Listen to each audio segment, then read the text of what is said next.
தமிழ் சினிமாவின் தவிர்க்க முடியாத இயக்குனரும் திரைக்கதைகளின் மன்னன் என ரசிகர்களால் அழைக்கப்படும் இயக்குனர் கே பாக்யராஜ் தனது 73வது வயதில் மாரடைப்பால் காலமானார். ஈரோடு மாவட்டம் வெள்ளாங்கோயிலில் எளிமையான குடும்பத்தில் பிறந்த அவர் சினிமாவில் தனக்கான இடத்தை உருவாக்கும் கனவுகளுடன் சென்னை வந்தார்.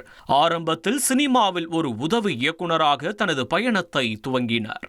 அதிலும் குறிப்பாக இயக்குனர் பாரதி ராஜாவின் பாசறையில் 16 வயதினிலே திரைப்படத்தின் மூலம் ஒரு சிறந்த உதவி இயக்குனராக பட்டை தீட்டப்பட்டு பின் நாட்களில் அவரே ஒரு மாபெரும் இயக்குனராக உருவெடுத்தார். 1979 வெளியான சுவர் இல்லாத சித்திரங்கள் படத்தின் மூலம் இயக்குனராக தடம் பதித்தவர் பாக்யராஜ். தமிழ் சினிமா வரலாற்றில் ஒரு இயக்குனர் இயக்கிய முதல் 10 திரைப்படங்களும் தொடர்ச்சியாக வெள்ளி விழா கண்டு இன்றளவும் யாராலும் முறியடிக்க முடியாத ஒரு இமாலய சாதனையாக பார்க்கப்படுகிறது. அதிரடி ஆக்ஷன் ஹீரோக்கள் ஆதிக்கம் செலுத்திய காலத்தில் குடும்பம், காதல், நகைச்சுவை மற்றும் வாழ்வியலை தனது திரைக்கதையின் மையமாக்கி ரசிகர்களின் இதயங்களை வென்றார்.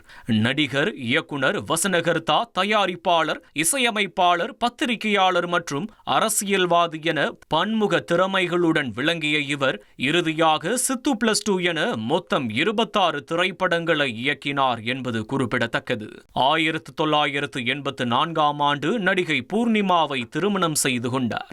அவர்களுக்கு சரண்யா மற்றும் சாந்தனு என மகள் மற்றும் மகன் உள்ளனர். இருவரையும் தமிழ் சினிமாவில் நடிகர்களாக பாக்யராஜ் அறிமுகம் செய்தார்.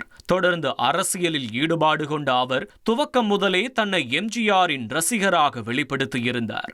பின்னர் 1989இல் எம்ஜிஆர் மக்கள் முன்னேற்ற கழகம் என்ற கட்சியை தொடங்கி பின் நாட்களில் தன்னை அதிமுகவிலும் தொடர்ந்து 2006ஆம் ஆண்டு திமுகவிலும் இணைத்துக் கொண்டு செயல்பட்டார்.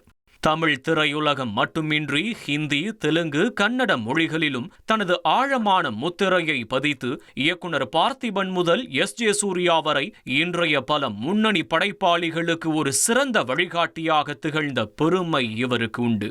காலங்கள் பல கடந்தாலும் அவர் செதுக்கிய ஆக சிறந்த திரைக்கதைகளும் அவர் உருவாக்கிய காலத்தால் அழியாத கதாபாத்திரங்களும் அவரது சாதனைகளை என்றென்றும் பறைசாற்றிக் கொண்டே இருக்கும்.